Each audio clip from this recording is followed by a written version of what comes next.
Welcome to episode 285 of the Overlook Hour. I'm your host, Clark Little. Along with me, as always, is the man who is sitting across the table from me. And what I'm going to make the assumption that is a brand new t-shirt, because I feel like I've seen you wear every t-shirt that you have, because you have 3.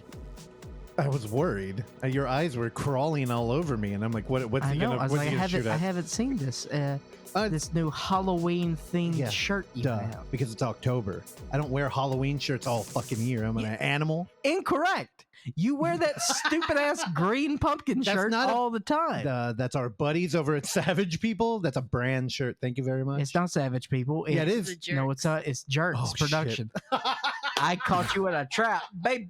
That makes you a jerk. Confirmed. Savage People. Are they even around anymore? Bay Area? I don't know. It's not plugged. You know who is around? Who? Randy Michael Stapp. Oh, I didn't notice. Yeah, I'm here. I'm around. I would also argue that the room that you guys record from is actually Halloween year-round. Okay. Confirmed. Also, this house looks like fucking Spirit Halloween took a shit. All right, you keep workshopping that. Randy, what's your place look like? Business casual year-round? I got some records out. I got some guitars and stuff. I don't know. Yeah, like some weak-ass startup company in the Bay Area. It's like, yeah, we got beer here. Yeah. We're very open. Pottery Barn chic. Do you have any beer there, Randy? I do not currently, no. Randy, do you have kombucha there? No, I have about 6 bottles of Topo Chico, and that's about it for drinking. We talking straight carb, or are we talking a little twisted lime, twisted grapefruit? It's the grapefruit variety. Man. Excellent choice. Russell, your thoughts? Is that what I drank all of? Yes. They were good. They're very good.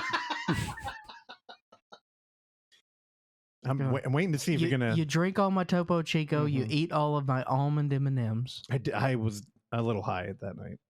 And I had a cohort there. It's a good high nut. You forced them on me. Well, you were like, I don't like the almonds. Almonds are I believe you referred to almonds as uppity. I might have. I'm like, it's a fucking, I don't know, nuts, man. They're either kind of like a passive nut, like a peanut. Like you fuck with a peanut. But then you get one of those, like, if there's texture. That's your working man's nut. Is the peanut. That I like that. Yeah. Yeah. Drink a beer, eat a peanut. Almond is a responsible citizen. Yeah. I gotta get into the non-fun snack food, which is what I would call nuts. How are they not fun? They're not fun. I'm sorry. Your microphone. What's more fun than a pistachio? Okay, those are fun. Because it's like a little game. You break them out. And they're classic. You break them out of jail. They're always salted, though. Like, I feel like... No, you can get unsalted. They're cheating. Go down to TJ's. I'm not going to TJ's for nothing. Get a TJ. I've been to Tijuana one time. And I'm going to TJ's later this afternoon. I like how we powered through that. We found the least fun almond. Wait, who are you? Oksana Valeria Novo Sachi. Okay. Thank you so much. You're welcome. I got some hickory smoke flavored almonds. They taste like fish. They're disgusting. They did. They taste like smoked fish? Yeah. No, it's supposed to be smoke flavor, but you can have them. They taste fishy? Yours. They taste like fish to me. What type of nut? Almond. Fish flavored almonds? Taste like fish. I don't know if I would have went there originally, but she put it in my head. You know how they do in like paranormal shows where like, look, it's saying kill me. And it goes like, look, I am very interested to try this because the palate that both of you have. Oh, we don't have that redefined or refined smoker's palate that you have now. First of all chefs smoke. Secondly, that is bullshit. That's 100% a fact. My dad for a long time was a heavy smoker. Yeah. All his food tasted like the inch of salt that he put on it. And it's like, because those taste buds were dead. I have seen your dad so many times. Okay. And all the times I've seen your dad, and I've seen him in both in the privacy of his own home, but also out in the public. I've never seen him wear shoes. So that alone should tell you a little something. You got something in common there. What was your favorite hosting footwear? Crocs or some shit? No, I'd always wear slippers. With socks on? There were the camo slippers that you wore at UF. Yeah. Oh. Yeah, you guys would get along. Yeah. Actually, I was doing a bit. No, you weren't. My life is a bit You took the words out of my mouth. But no, gross. you gotta meet my dad again. He's quit whiskey. Completely different dude. He's contacted me the past 3 days for movie recommendations. How long is this gonna last? He had a gut. We're on a month now. Okay. Completely different dude. Okay. It's kind of scary. Is he still gonna kiss me when I see him? I don't know. Probably even more. No, I think Pass. no, because part of being free of part of having inhibitions is I guess you can feel boundaries a little bit better. Yeah, it's weird. Is he still not taking his motorcycle out for joyrides? But I think he's looking to sell it now. Okay. Yeah, it's weird. I'm telling Okay. you, it's weird. All right. I recommended Upgrade to him this morning. Upgrades are excellent film. Yeah, you had to think about it, huh? You're like, upgrade? What the fuck are you? No, because I yeah, we'll go into this. Software? So Oksana, this is years ago now. We saw Lee Winnell at the Alamo New Mission Theater. Yeah. And you posted a picture of you and one Lee Winnell. And since okay. you did that, you have you've made a friend on Instagram who is also a mutual fan of one Lee Winnell, but goes a little bit beyond just being a fan of Lee Winnell. She is clearly into stalker territory, and you were keeping us abreast of these things, and we actually thought about doing a segment related to this, but have you heard from her recently?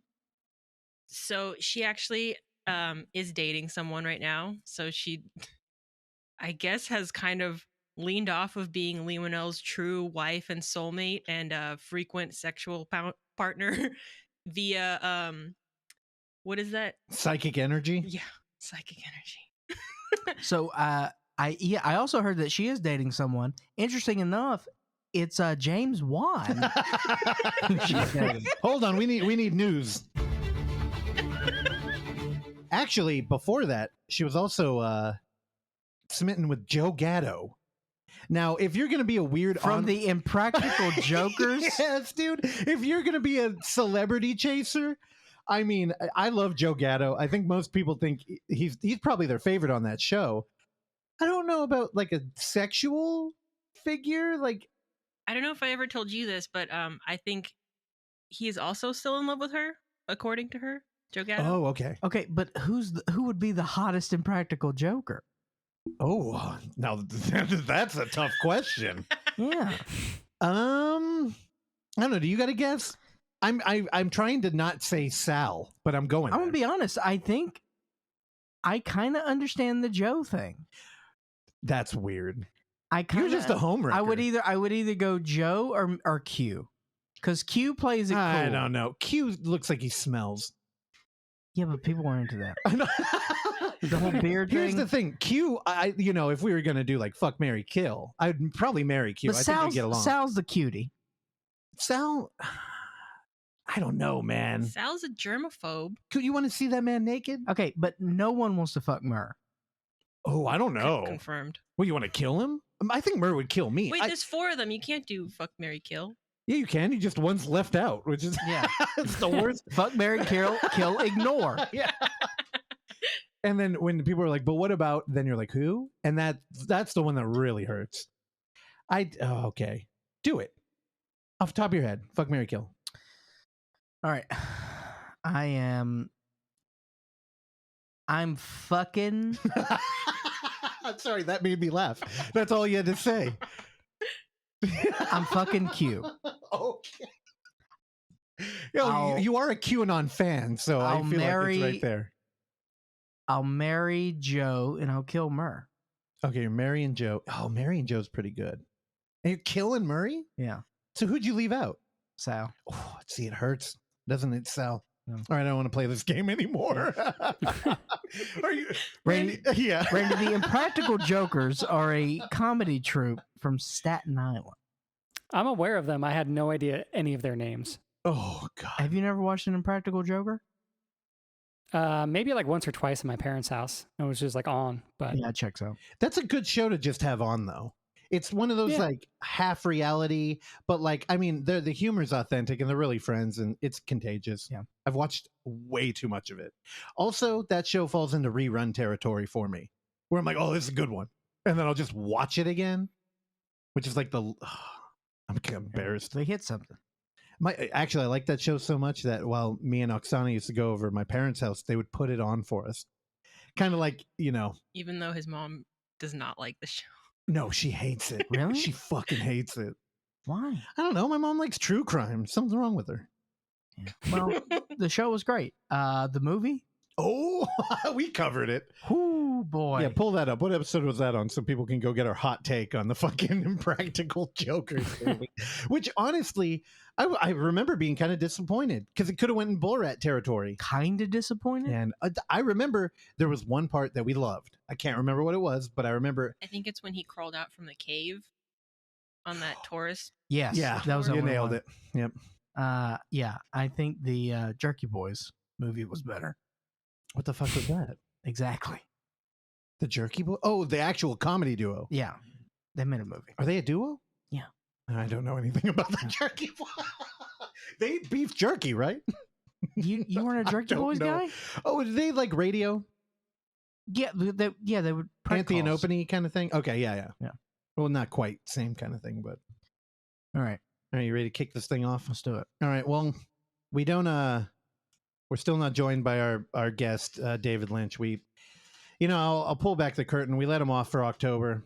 I thought we were going to do this cameo thing where we have interesting guests from Cameo and we pretend like we didn't pay them to read a 2-sentence horror story. But Clark worked something out with his Quado relationship, twin brother basket case thing. And I guess he's going to be here. He's got 2 more episodes. My Enjoy it. malignant. You're malignant. Gabriel. Yeah, Where did he rip out of? We could talk about that later. my ass. But all right, let's bring him in. I mean, where is he coming from? Outside today, or is he in the dungeon? He's in the toilet. He's in the toilet. Okay, well let's bring him in.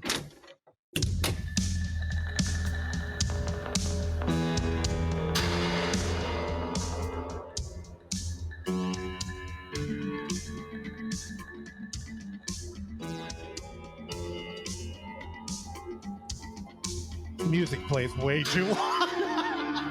The Ghoulies make hanging in a toilet look sexy. Well, when I brought my bitch on a toilet date, everything went to shit.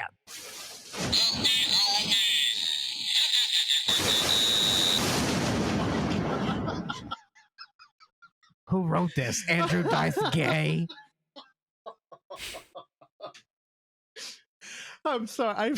The thunder What happened scared to me. this segment? You make me wait 3 days during a song. We got rid of it because you fucking vanished. We replaced you with a I was exiled to a flat space-time continuum. you're exiled to flat Earth. Yeah, Who brought you there? Morpheus. Yeah, okay. you were on 8chan starting the whole QAnon thing. Yeah, well, Randy gave me 7 of those chans. Okay, can he leave? Does anybody talk to him anymore, or is it just me? What the chan? Oh, I don't know. Randy, you want to talk to your boyfriend? You know Randy moved to Atlanta, right? I can't remember if we covered this before. What's up, cuz? Hey, what's up, cuz? Oh, okay. I think that's the first time I've ever said that. And people are going to be pissed, dude. Don't ever fucking say it again, Randy. Who wrote I this won't. 2-sentence horror story? You did. The Ghoulies make hanging in a toilet look sexy. Well, when I brought my bitch on a toilet date, everything went to shit. That is the most ridiculous. Who am I talking to? Clark or Creepy God. right now? I'm right here. He's right there. I'm right here. He's right there. Oh my god. You're both wearing top hats? This is the weirdest thing I've ever seen. He's on my lap. Okay, I'm gonna die. Get out of here, please. Okay. Oh man. I had a fucking headache. I'm honestly, I can't wait till next week when it's the last time he's on here. But you, for 2 months, Don't were you adamant about bringing him back. Don't you, dude? You just try and out me like that on here? Yeah. Fuck. For the record, I fucking hate Creepy Clark. You love him. I honestly, when back, before we gave birth to him, I wanted to change his name. Did I talk about that on here? Oh my God. I had when Star Wars Baby Yoda was very popular. Gabogu had come out, and the internet was like Gabogu, and people loved it. Grogu. But exactly. That's why, Russ. Look, there are times sometimes I have to stop you, and I had to stop you with Gabogu because you then fucked it up yourself because it makes no goddamn sense. No, it's not better. It's better. Gabogu is the dumbest fucking thing I've ever heard in my life. It's better than Grogu. Okay, so Grogu, and there's like a phallic implication in that name already, and it's a baby. We don't need to be thinking about that. Even though he's 50, I mean, I guess it's legal. Yeah. But no, Gabo, that was your catchphrase when you were when you're touring America doing stand-up. You'd always go, Gabo.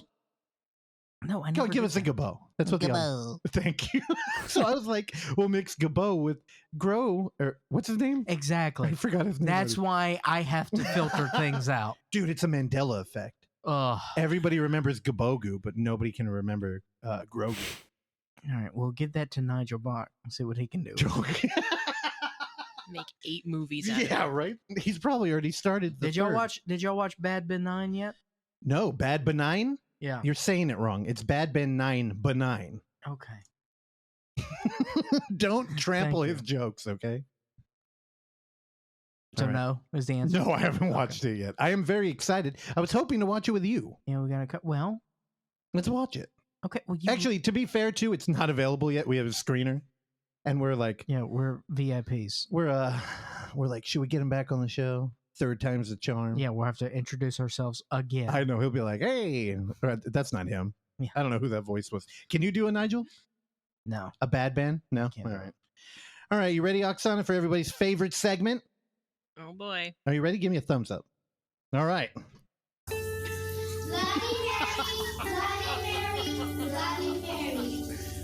I'm sorry. This segment is one of the many reasons why I hate October. Well, maybe the Legend of Bloody Mary will change your mind. Now, is this the film that I walked in on Yes. Friday? Yes, it is from 2008. 2008? 2008. We ordered it for about $7 on DVD, and I want to watch every single trailer that came before it because they're all like early 2000s weird slasher movies from like Australia and the UK for some reason. Yeah, they are. You dig it. I didn't dig the 15 minutes of this thing. The movie, probably not. The trailers you'd love. Okay. The movie is kind of a mess. Kind of? Kind of. I mean, in an enjoyable way, I think, but we'll see. So Ryan has been plagued with nightmares ever since his sister Amy went missing 8 years earlier after playing the game Bloody Mary. Amy stumbled onto a website on the internet, www.markedformary.com, about a witch called Bloody Mary and a game to summon her evil spirit. So the website it's one of the best parts of this movie, I think. It's one of those, like, I don't know, when the internet was new. It was new when this movie was made, but Not like 2008. It was I don't still, it's not what it is today. So this girl Amy sends a link to that website to her friends who are planning like a birthday party or something, or a Halloween party, I don't know, where they're gonna prank someone with Bloody Mary the game. I guess the ritual entails that you write people's name on a mirror. For some reason, everyone writes their friends down. Mm-hmm. They get marked for Mary, and then they say Bloody Mary. And she didn't kill anyone when they summoned her. She did show up, but then they all went missing that night. Like, You have a great memory. I feel like I didn't even watch the film. I don't, because I'm. You know what I remember about our experience is that there are a shitload of bonus features on that DVD. That's what I remember. And there's one that you were showing me where it was like, It was Bloody Mary testimonials. It was like they got a bunch of high school kids and put them in a room and put a camera in front of them. We're like, "What have you played Bloody Mary?" And then they all talk about, I guess, their experiences playing it.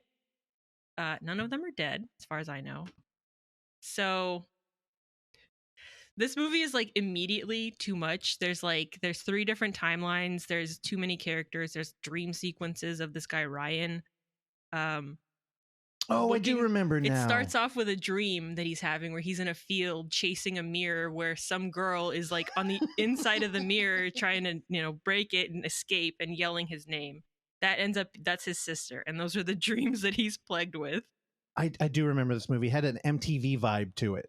Like everything was very polished and people were pretty, and there was nothing there. And Bloody Mary is in this movie, and she's very CGI? Yeah. She's her name is Bloody Mary Worth. No, Mary Worth, sorry. She's from the colonial period.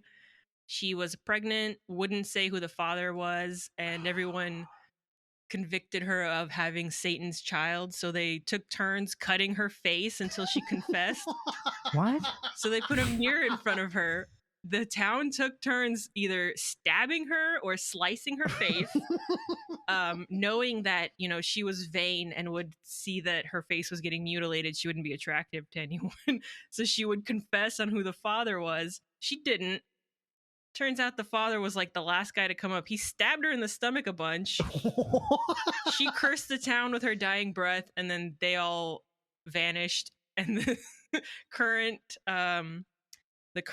story, or modern day story that we're following is, built on top of that town. Yeah, that period piece shit was bad. It was all the same pretty people that just were wearing the local high school's uniform. It was, dude. They walked around in those powdered wigs. I'm like, did people just walk around in those, like, outside of, I don't know, court? I don't know. Court? I don't know. You see Yeah, you mentioned that during the movie. They're like, they didn't wear those wigs outside, did they? I was like, it's such a weird question to ask. I have no idea. Isn't Washington on the boat wearing a wig when he crossed the Delaware? I don't know. Okay, well, we put an end to that. Right. Yeah, I don't know. This movie's... How was the ritual?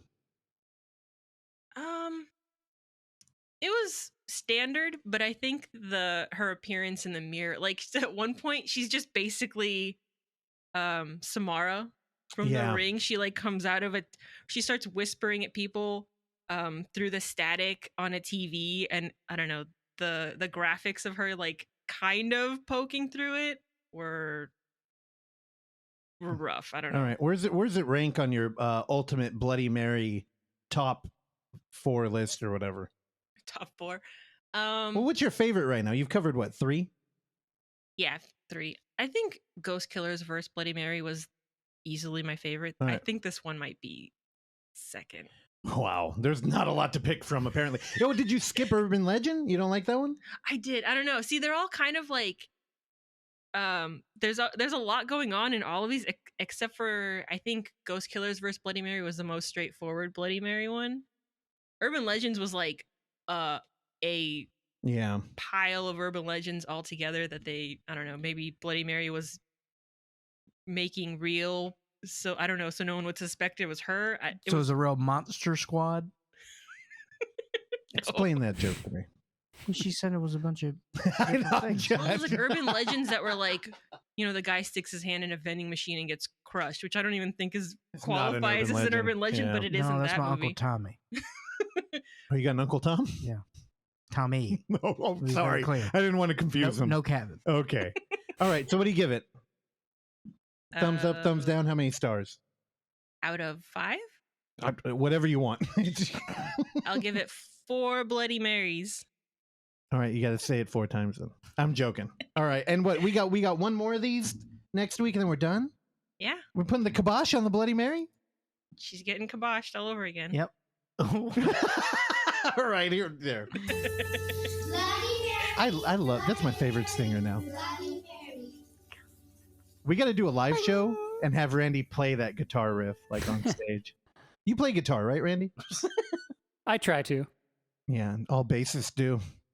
He's got like 47 axes in his living room, dude. I know. You know, I'm the type of guy. A lot of my friends are bass players. It's a real beta male instrument. Hell yeah. I don't know. I apologize. I apologize to all the bass players. You out taking there. shots at Ellison right I now, don't know why. Yeah, I was going off on him. I mean, get 2 more strings. What are you doing? All right. Well, Randy can provide us with some nice, tasty bass lines with his review, which is coming up now. I think this one Randy? might technically be a retread. I think you guys briefly mentioned it like a year ago when this movie was playing film festivals. That's right. Okay, say the title if it is. The Stinger might play. It is. He told It's us. Quentin Dupuy's new film, Mandibles. Oh, that's the retread. Oh, it's a Russell retread. So yeah, Quentin Dupuy's new film, Mandibles, is on VOD now. I think it's been on there for a while, and I've just not been... I haven't watched it, and I've kind of wanted to, and I finally pulled the trigger on it this weekend. The synopsis from Letterboxd is 2 simple-minded friends discover a giant fly in the trunk of a car and decide to domesticate it to earn money with it. Dude, where's my fly? Yeah. Very good. I love this. I think I like Deerskin a little bit better than this one.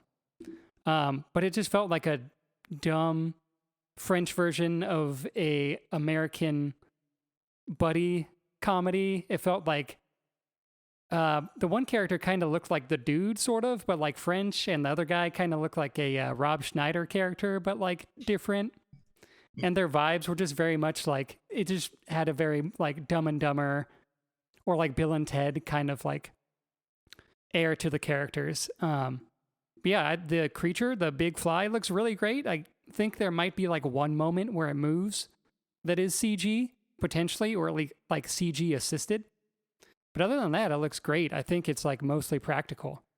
Yeah, I don't know. It's really charming, just kind of a good, fun 77-minute kind of dumb comedy. Now, Randy, I know you probably don't know this off the top of your head, but did they make a physical release for it too? I don't know.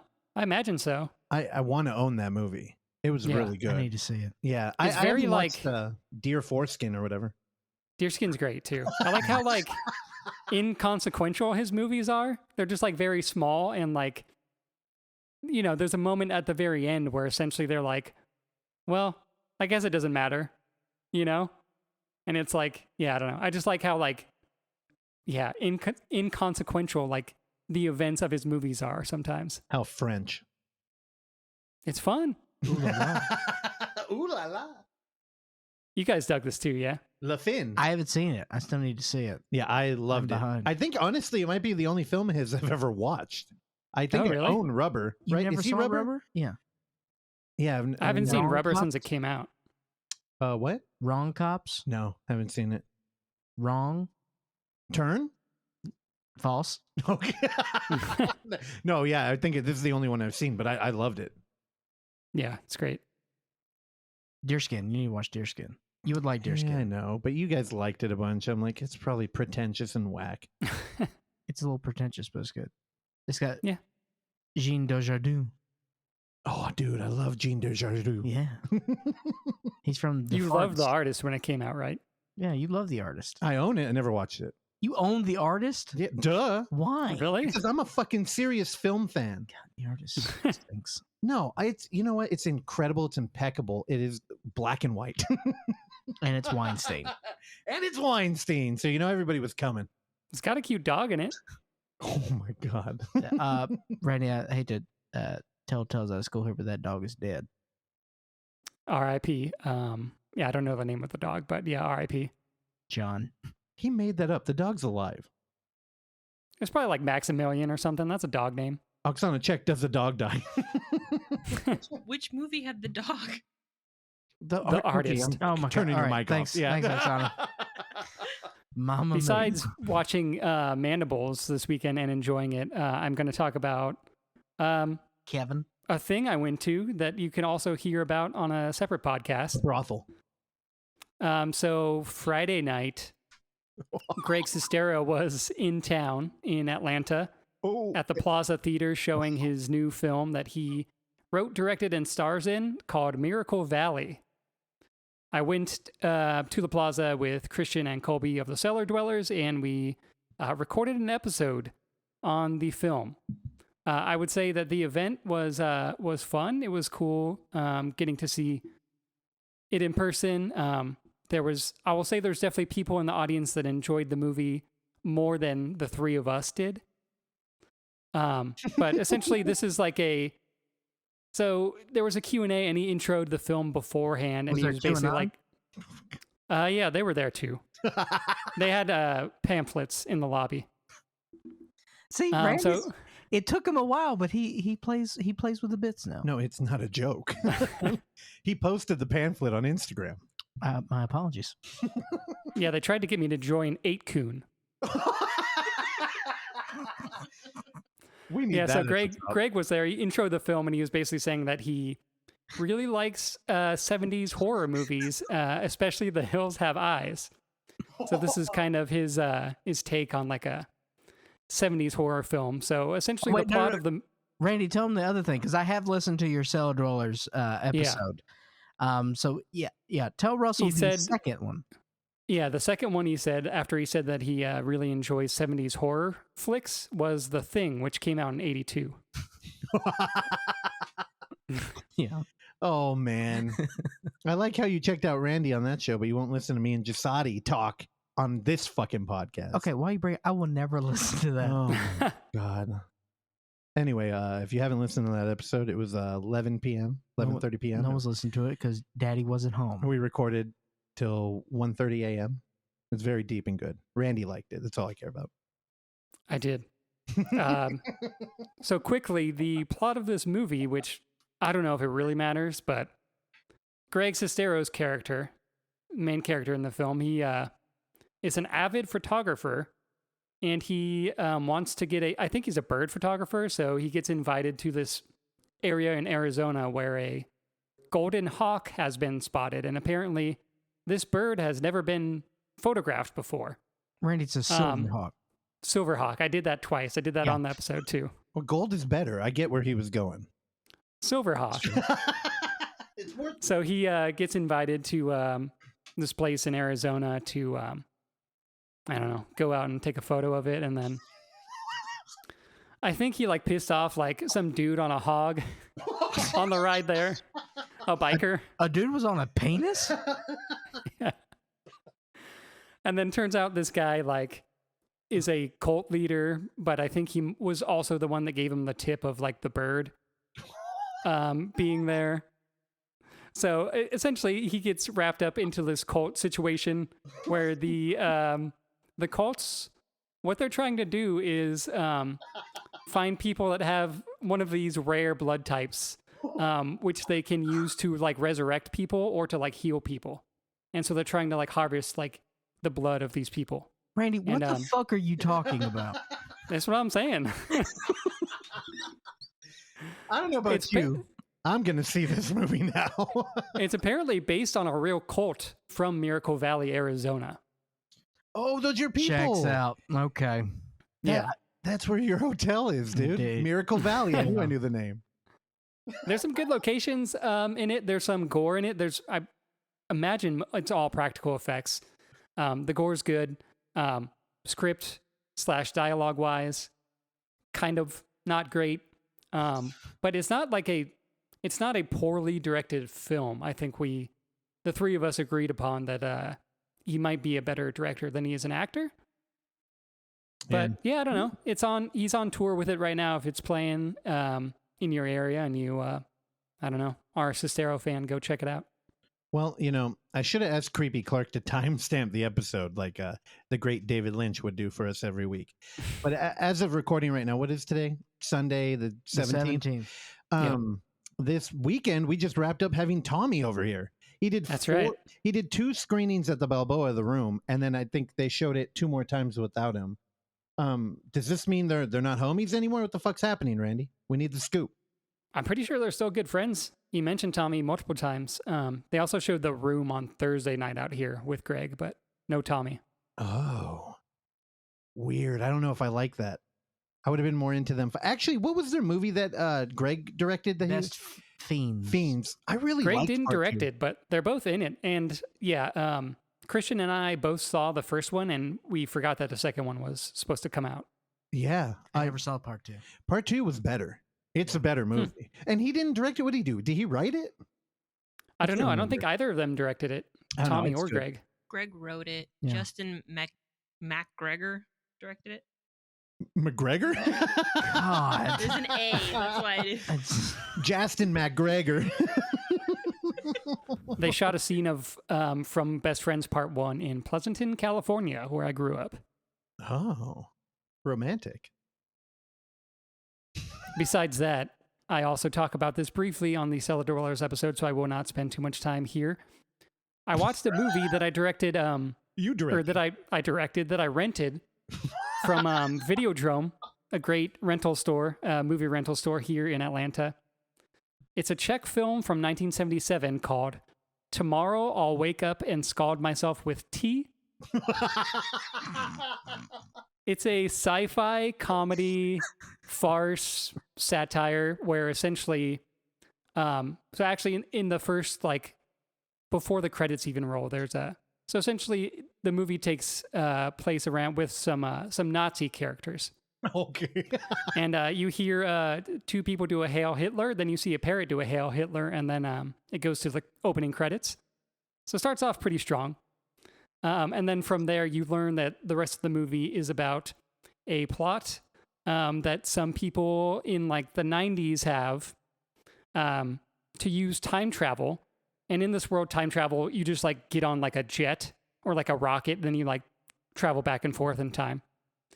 So they want to go back in time to like 1941 and give Adolf Hitler the H-bomb so that Hitler can win World War II. And because they're goofy Nazis and this movie is a satire / comedy, they fuck the plan up like really bad. And then after they fuck the plan up, they're like, oh, let's time travel back into the future, but to the day before we went back to like do the plan that we fucked up so that we can like save ourselves from doing it wrong. It's wild. It's very fun. I enjoyed it quite a bit. It has a Blu-ray release. I didn't see like who like released it or distributed it, but I never heard of it before. I haven't even heard of the director before, but it was delightful. It looks like it's got a budget too. Like the production looks great. Like it's like a period piece. It also looks like, wait, when did this come out? This year. 77. Oh, okay. Well, there we go. Yeah. Yeah, it doesn't look super cheap, but it doesn't look, I think 2001 Space Odyssey came out like around the same time. It doesn't look that good. So it's probably like a medium budget, but it's wildly entertaining. Wait, okay. Why do I get Dr. Strangelove vibes from this? I could see this being a great double feature with Dr. Strangelove. Now, did you randomly pull this off the shelf, or at Videodrome did you have like one of those gateway people where like, hey, what do you like? And then they're like, hey, you should check out. Like, was there any interaction like that? No, it was a random. I was just browsing. They have like sections organized by like country or like areas of the world, and I was just like in the Czech section, and I think this was like close to Daisies. So the Daisies Blu-ray just caught my eye because it looked cool, and then I saw the title of this one. I was like, with a title like that, I don't know. I'm gonna at least check out and see what this is about. So I like flipped it over and read. I was like, all right, this sounds insane. Daisy, that's a 2001: A Space Odyssey reference. True. Daisy, if you do. Daisy. That's a Tombstone reference. Daisy. Also, Randy was perusing the Nazi section. Sure. He's like, I got a free Saturday night. What's something easy I could watch? I'll try to do some more research and see who released this because I think people would enjoy it. Okay. I enjoy the name. Say it one more time. Tomorrow I'll wake up and scald myself with tea, which is a reference because one of the people does that in the beginning. And also someone chokes on a roll and dies while they're eating breakfast. Oh, Clark, you can't watch it. It's too close to home. What kind of roll? Kaiser, I don't rock know. and roll. It looks pretty bland. Bland. We'll go with a Kaiser. Okay. All right. Cue the segment. Which one? Retread? Because I did I've got both a Russell retread and a Randy Oh, retread. okay. So I guess we're going to have to double it up.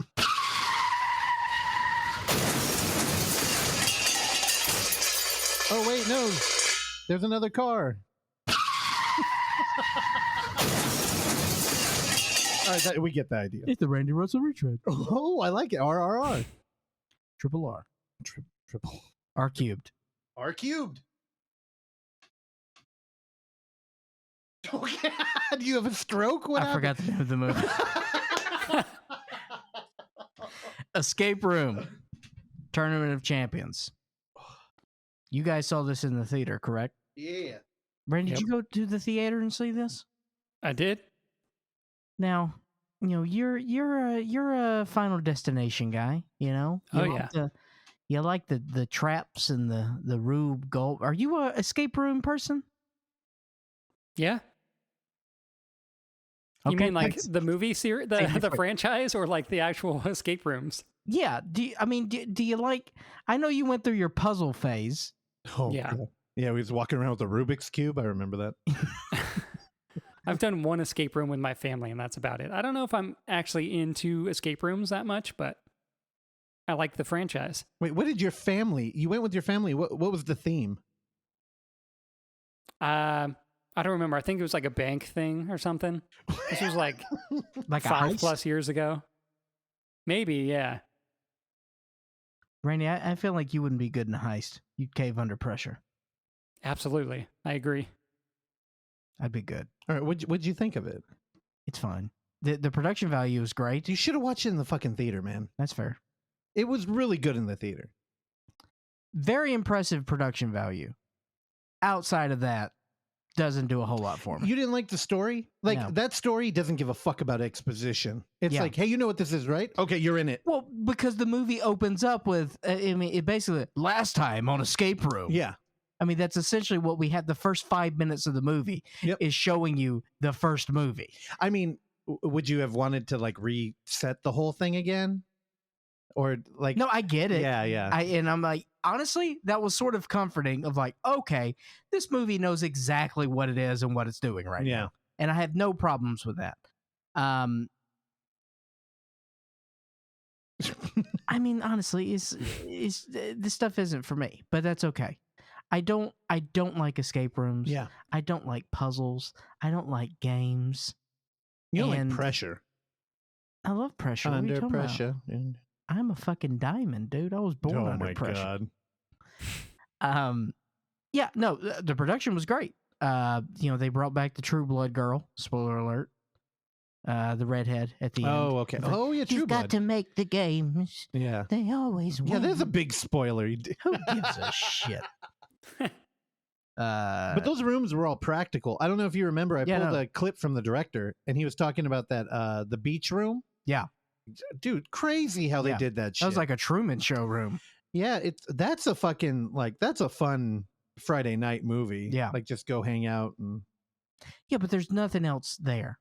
Now, I paint the picture as a fun Friday night movie. I imagine you have friends and popcorn and you're hanging out and, what was your experience like? I imagine hot, a cigarette, the beds are pushed together because they wouldn't give you a king. And I got a king this week. Okay. This past week, got a king. 6th floor, not 7th floor. Scumbags. You're in Miracle Valley. There's a cult outside trying to recruit you to 8chan. No, it's fine. But yeah, it's... Yeah. I mean, that's fair.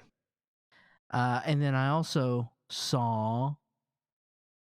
And again, have it put in the time with what you and Jasadi had to say, because I thought y'all could do it in less than 2 hours. We're having fun. In retrospect, I knew it was going to happen that way. We were I knew it having was going to happen. I give you an inch and you take, a marathon. Yeah. We go cross country. 26.2 miles off that inch. All right. Lamb obviously has been on our radar for a while, because it's the A24 machine, right? Let me be very clear. This is not a horror film. Mm-hmm. I don't. No matter how you chop it up, it's not. A24's doing what A24 does. Got no problem with that. I respect them. Their business model, great. I didn't care for Lamb. I really tried. The first act, I love. Okay. Once we start understanding what this is, and the kitschiness of it, and then it doesn't really grow from there. Now, did you and Jasadi spoil Lamb last week? Yeah, but we were really going like true podcast form, and we had a bunch of tangents, and we were all over the place. So Yeah, we get there eventually. I'll tread lightly because Randy, you still have not seen Lamb, correct? Yeah, I don't have a strong urge to see it though. Oh, really? Yeah, I don't know. Well, there's just honestly, and Russ, I'd love to get your take because again, I honestly haven't had a chance to listen to it. I will listen, because I am interested to. I can tell you right hear now, you guys I don't going have to into- spoil anything. I think the problem with Lamb, again, if you don't listen to the Thursday episodes, I know there is a part of our audience that only tunes in on Tuesday, and you know what? I love it, but I honestly feel more fraudulent on a Tuesday, like here doing like reporting or acting like a critic, which I'm not. I'm an enthusiast. Thursdays we hang out with people, we meet on the show, and I think that's me and Clark. That's our strong suit. It's kind of like getting people comfortable and digging in. So listen to the fucking Thursday episodes. The one with me and Jasadi, you don't have to. Jasadi's great, and we do just like talk a lot. It's. I had a lot of fun. Check it out. You don't have to. The problem with Lamb is it feels like a very basic bitch indie movie. And it's like, okay, the Lamb, and this is not a spoiler. You probably are thinking it before you see it. You go into there and you're like, that lamb's probably not real. And she's dealing with trauma. And the lamb's more of a metaphor. And then the movie, it goes and then it ends and you're like, what was that? Like, and then they took that away. yeah, it's one note. It's kind of one note the whole time. It is one note. And that's why the first act really confused me with everything, because it's a different movie once we get into the territory of what happens. Yeah. Because it starts off very deliberately paced. Even the look of it kind of changes. The still composition, a lot of just footage of lambs in captivity, which was great. Yeah. I loved all that. The first 20 minutes, very, very little dialogue. Yeah. And it was great. Also, I just love the fact that these are two, they're farmers, but they're farmers in Iceland. Yeah. Or wherever the hell we are. Well, they also feel very modern. Yes, but it's a very interesting landscape for farmers, because you think of farmers here in America, Yeah. and you think of like the whole blue collar of farmers, and they're wearing like these sweater vests, these sweaters that you would pay $300 at Yeah. Land's End or wherever the fuck. I don't know, sure. Land's End, but they're living in and just the landscape is gorgeous. I just kept thinking, I could live and die in a place like this. Right? Did it remind you of Rift? Real Kerr? A little bit, yeah. Yeah, it's got that like isolation tilt to it. Yeah, they're in a farm, but they're in a beautiful valley nestled in between two enormous mountain chains, and it was just a beautiful, beautiful landscape, beautiful farmhouse. Mhm. And you see a lot of it. You do. And then once we get to the meat and potatoes of the story, where the lamb was born, Yeah. I loved how that was framed and composed, because it leaves you in a little bit of mystery until there is no mystery whatsoever. And then the brother comes. Yeah. Ooh. So, okay. Now, again, we talk about this, like me and Jasadi a bunch. My experience with the film, I saw it in the theater, and I was so like blasé about it, and I actually was getting pretty bored that I went to the bathroom. I never take a bathroom break during a movie. And then I came out of the bathroom, and I was kind of like looking at the posters in the hallway. Like, this is how shitty I am.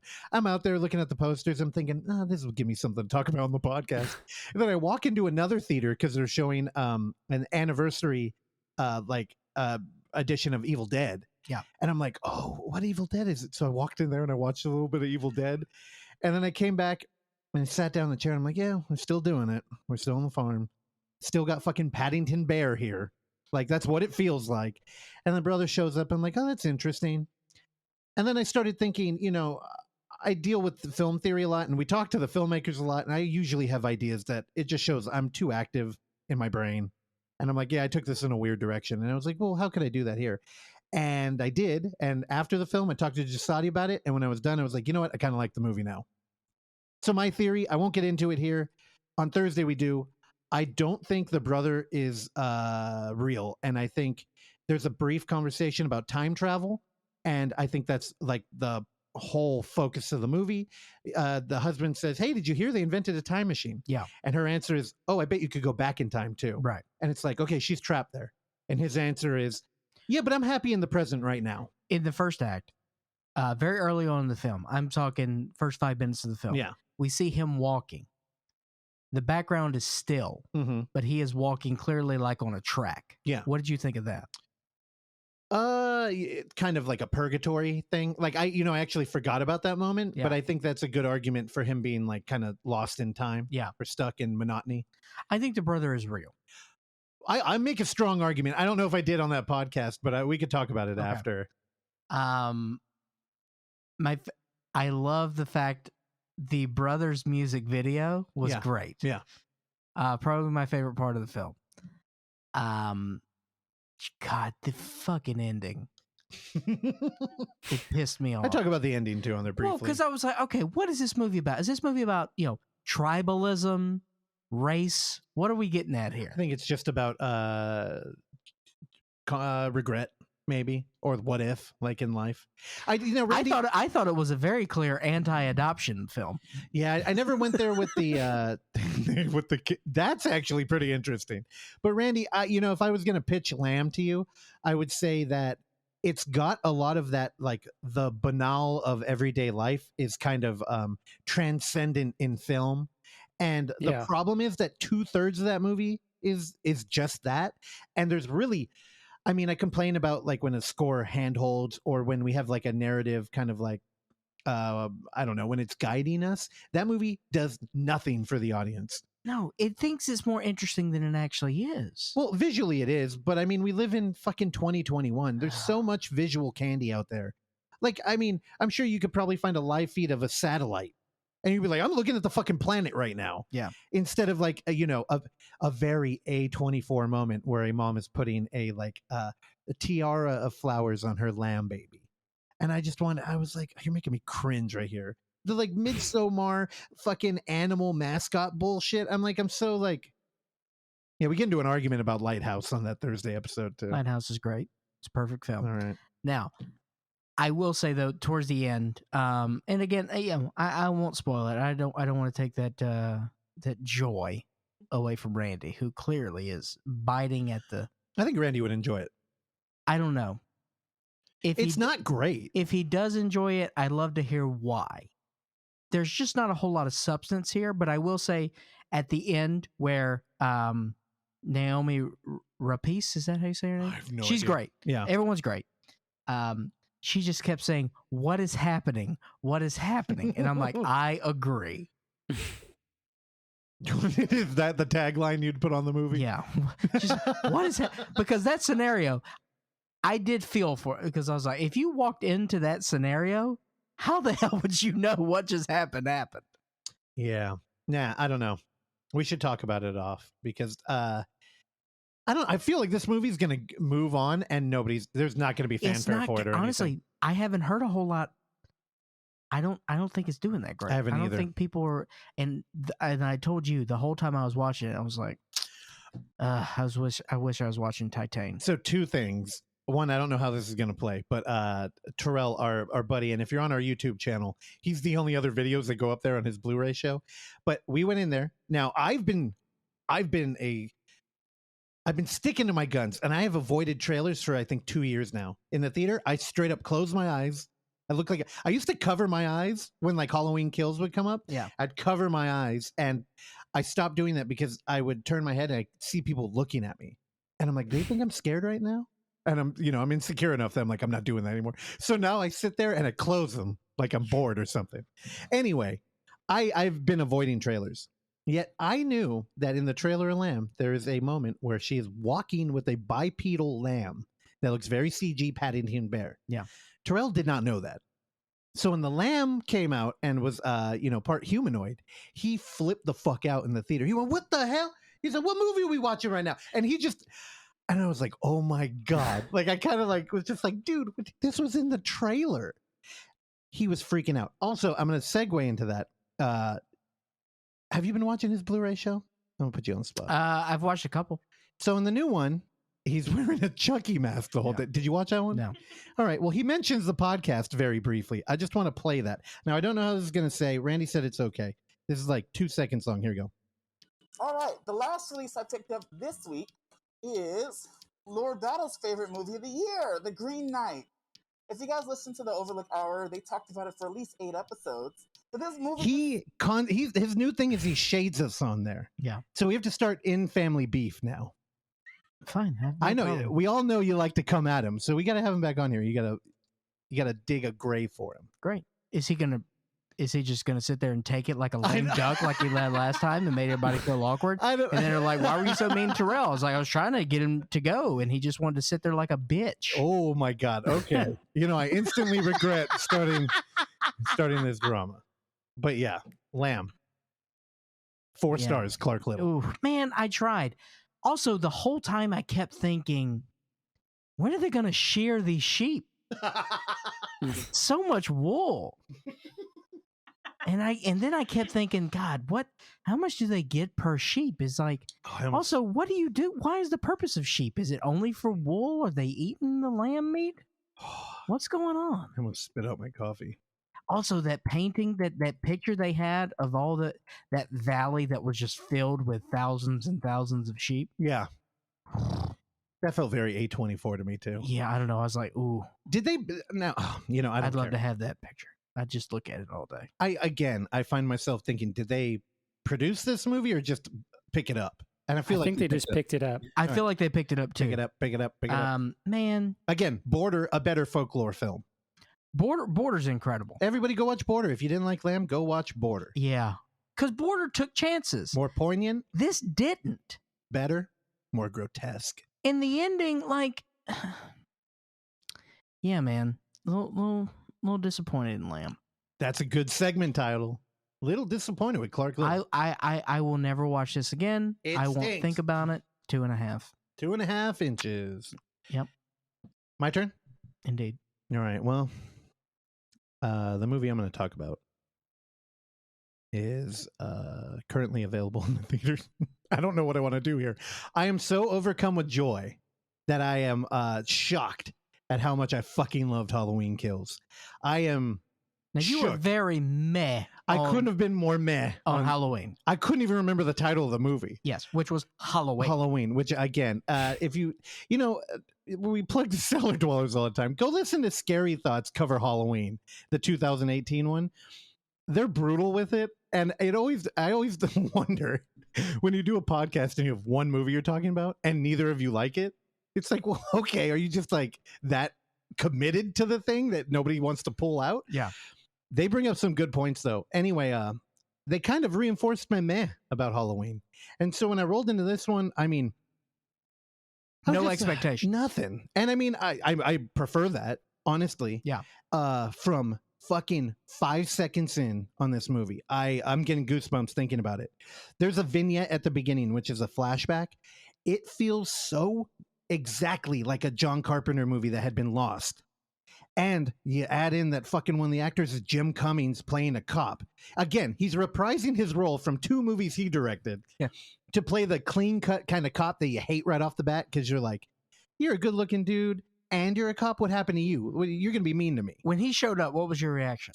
I went, holy shit, is that Jim Cummings? Yeah. That's what I told Oksana, and she was like, yep. I think I went, ah! And here's the thing.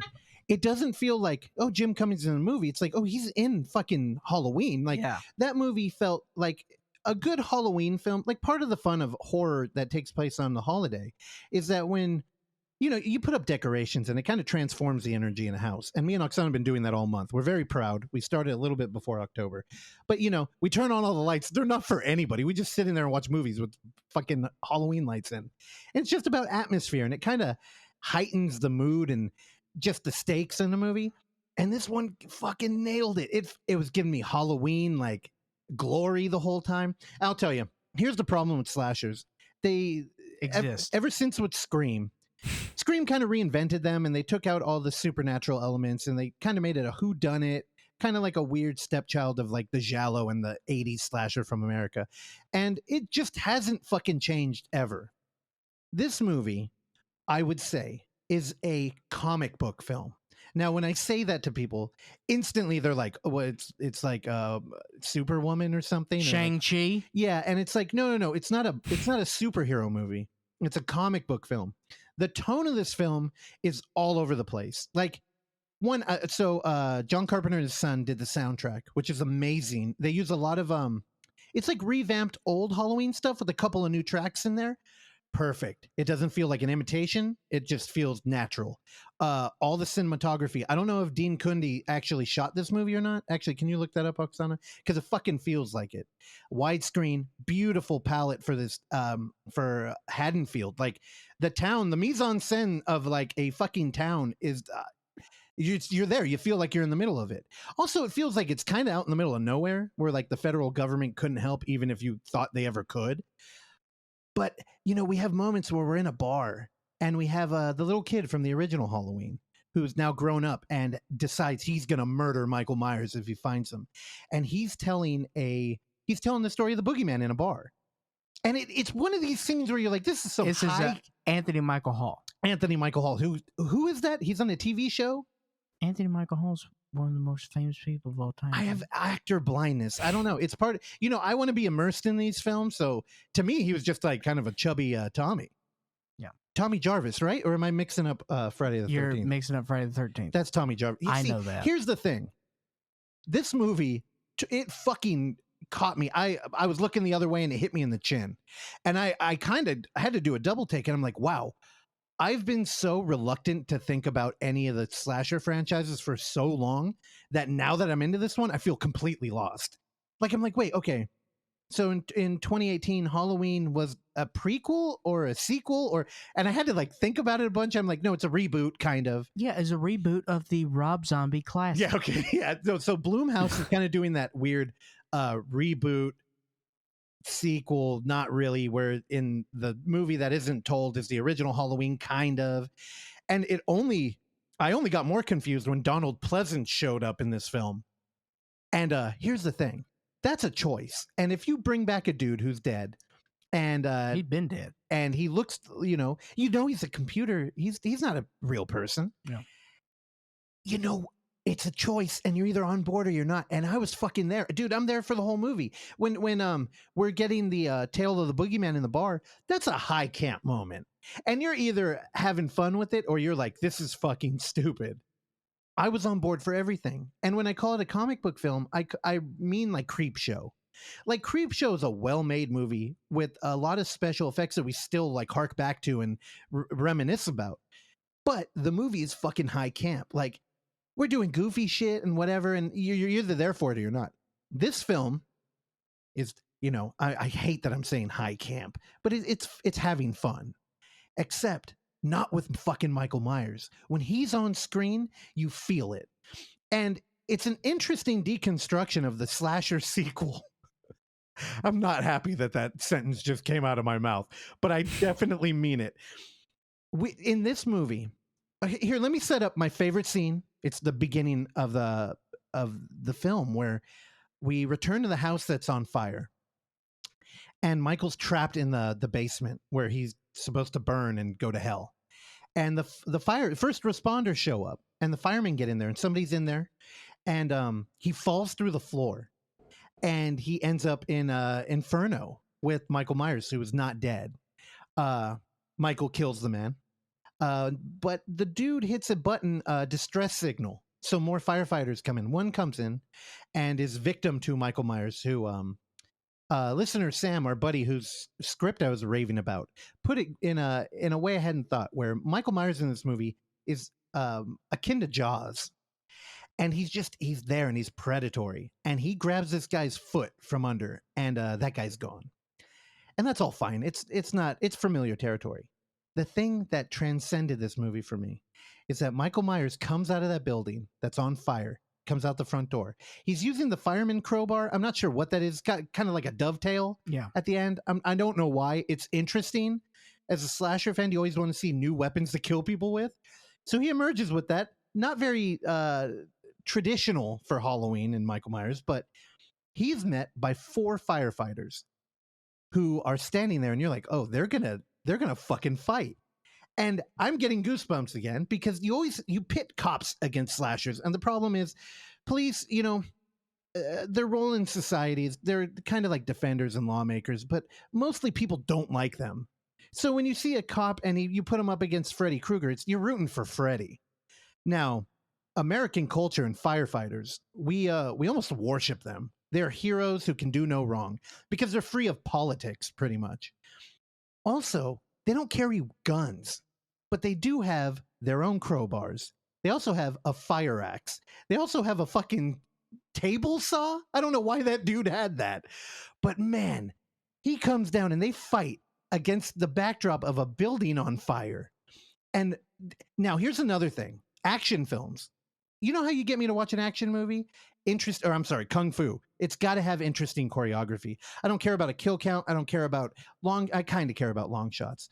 But if the choreography, like Upgrade, is different and unique, I'm in 100%. We have interesting choreography with the slasher who, there's the trope of teleportation. They don't do that in here. We take the shit seriously. But he stands there. He's kind of like firmly pitted in the ground, and he just like rotates his hips. Man, I fucking loved it. I was getting like fantasy vibes, like sword and sorcery, like a hero dispatching an army. The backdrop was beautiful. This is shit I could have never guessed. On top of that, he's fucking scary the whole movie, yet he's on camera most of it too. I don't know how they managed that. Yeah. But so the movie's basically a bunch of little vignettes of the town who's aware that he's a thing. They all have different approaches to it, but there's a mob that forms up to kill him. There are people who are scared of him and, tell children to go inside. And then there are people who just don't really believe. And the movie's kind of him just going through the town and dealing with people. And every fucking time it resets, he's terrifying. When Jim Cummings got it, no spoiler there. Well, I felt it. I was like, oh, shit. So Jim Cummings isn't the only... Now, I fell asleep watching this last night because I started at like 11. It was very late for you. And I'll restart. I'll do this again. But dude, let's go see it in the theater. Is it showing IMAX? I want to watch it like. Yeah, I'd say we watched it XD, and I was just like, my jaw was on the floor. I'm like, oh my fucking god. I may go see James Bond, or I may go see this. I don't know. Well, do both. We could do a Halloween a different day. But Jim Cummings isn't the only famous cameo that I saw in this thing. Lenny Clark shows up in this, dude. I know you don't know who Lenny Bruce? Lenny Clark is a famous Boston comedian. Yeah, no idea. He's the white-haired guy with the African-American wife who was murdered in the house together, and he got brutally murdered. Yeah. One of the more heart-wrenching. Yeah, he's great. When I saw Lenny Clark, I'm like, oh man. Well, we're crushing it right now. Halloween 2018, one of the critiques was, why didn't Michael kill that baby? And I remember that's one of the moments of that movie I remember. It's like he didn't kill the baby. And also they had that the sassy black boy who's like, oh, it's Michael. Oh, yeah. So here, the interesting thing is in this movie, everybody is in the way. There's no like weird casual, like, why didn't he kill that person? It's like, if you encounter him, there is no delusion the audience has of them getting away. And that couple was pretty heart-wrenching. Yeah. And it's brutal. They don't cut corners. Like there are like somebody gets killed with a fluorescent light. And you're like, no way that could happen. But when you see it happen, it's fucking brutal. Oh. You absolutely could get killed with a fluorescent light. I learned that the hard way. Have you ever broke a fluorescent? Yes. You couldn't do that. When I was a teenager, I didn't understand we were throwing stuff away, and like we kind of had like a junkyard in the back of the property, and we were just clearing stuff out. Okay. Is this at the mortuary? No. Okay. It's at my grandparents' house. Okay. And I had a fluorescent light bulb, and I was just like, "I'll break this thing." Oh, they got gas in it. Yeah. I didn't know that at 13 years old. No, I'm not. So it's got mercury in it too. Yeah. One of our friends got mercury poisoning from a bunch of broken lights. We've heard the story. Yeah, but Now she's dead. yeah, now she's RIP. No, but I don't think you could impale somebody like that. The Bro, glass it's is brittle. glass. It's brittle. Does it? No, man. It's all about force and trajectory. Pane glass. Me and Oksana were at a party where somebody punched through a back window that was pane glass, gashed their fucking arm open. We were at the ER at 3 a.m. This is not that. I don't know. Here's the thing. It was 3 a.m. Did you feel lonely? always. No, it was dude. I know I'm gushing about this movie, and honestly, if you were like, oh, I don't know if I'm going to see it, and you're like, oh, this idiot says it's amazing, there is easily you could walk into this film and fucking hate it, because if you're not on board, there's a lot of there's a moment in this movie that feels like Mother, where you're like, it feels like reality is crumbling. The Danzig song?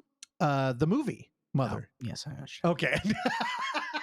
No, and it's like reality is crumbling, the world's going to shit, and it's kind of like you're out of slasher territory at that moment.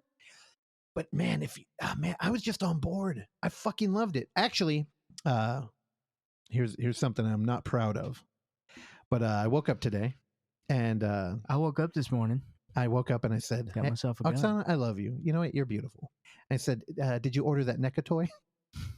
And she was like, what are you talking about? I'm like, the Halloween Kills one. And she's like, do you really want that thing? Because I've been complaining about all the toys I have. And I'm like, come on. So I took my phone out. I went through and I showed her. It's like, look, it's got the mask from Halloween 3 from the little boy he killed. And it comes with the bat and it comes with the crowbar. And she was like, fine. And she's like, oh, it's pre-order, so you're lucky. Because I was worried I missed out. And then I said, you know what? Can we order 2? And she's like, are you joking? I said, no, what if I want to play with one? And she's like, it's pre-order. And people limit that.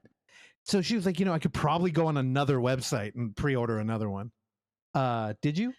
Here, I'll turn your mic on. No, you can get more than one pre-ordered. Did you? I don't think I finished the order. Oh, come on. I'm not. Okay, I'm turning your mic off. I'm not joking. I really want them. So final thoughts. I loved it. I don't think I've gushed about a film like this in a long time. Yes, it's Like, the I really- last episode. I really liked it, and You are a gusher, dude. If you were a candy, you'd be a gusher. I used to be addicted to them. Of course. I do. There's the amount of chemicals that make up a gusher have to be. That's a malignant. Randy, if you were a candy, what kind of candy would you be? I don't know. What's the blandest candy that there is? It has to be just chocolate, though. Black licorice. No, I hate black licorice, actually. But you also hate yourself, so checks out. What about you? Do you like black licorice? No, I love it. I like red licorice. I love black licorice. The problem is when you have too much of it, it's almost like candy corn, where you feel like your mouth is gonna die. Also, I'm pro candy corn. Also, I'm pro Halloween Kills. I love the movie.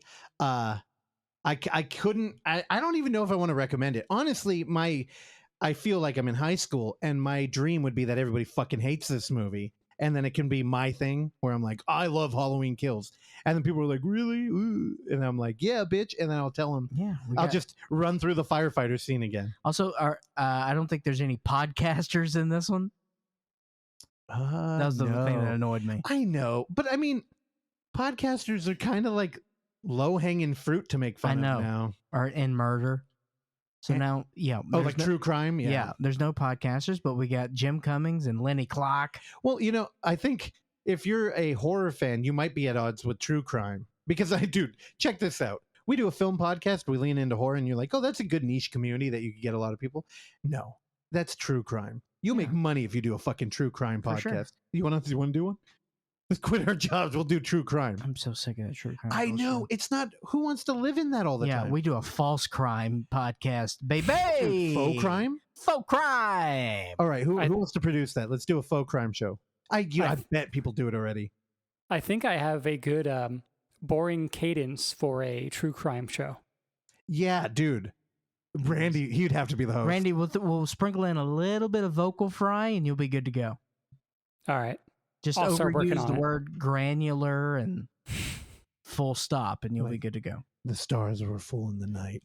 The car was parked in the garage. Mary would never wake up again. Sorry, how many stars? 5 stars? Let's just go an even 10. Okay. Oksana, did you gush as much as your counterpart in this adventure? I didn't, but I enjoyed it. All right, succinct as I'm always. telling you, I want a mashup. I want some like fantasy art with Michael Myers killing people. Let's just bring it back. Let's go Halloween 802 AD or BC. What? I don't know. I'm just throwing out an old date. I want medieval times Michael Myers. Where I don't. I'm out. He's haunting Sam Hain back then, where it wasn't an American holiday, so they didn't even have fucking pumpkins. They were using a squash. You know what I would take? I would take a Western Michael Myers. Oh, I don't. Is he gonna wear a hat? Yes. You're gonna have a gun. Yes. He's gonna have a gun too. Yes. There's going to be a stake in his boot. All right, as long as we bring back my favorite Western director, Ty West, then I'm in. All right. Halloween Kills. You heard it. 10 out of 5 stars from Russell John the Fisherman. Randy, take us home. Yeah, I'm bad at promoting myself, but go ahead and check out the Cellar Dwellers podcast, which I am featured on this week, where you can hear me talk about Miracle Valley once again, since you just listened to this episode where I talked about how the plot doesn't really make any sense. And yeah, that was a lot of fun. He did plug the show when he was on there, so he did his job. You've plugged their show more than you've plugged this show in the 5 years you've worked on this show. I think you've plugged their show more than I have plugged their show on this show. That's my gimmick. I love everybody. And then they're like, oh, I don't want a hug from that guy. And it's like, you don't get a fucking choice. That's my thing. Don't fucking bite off me. We'll see you Thursday.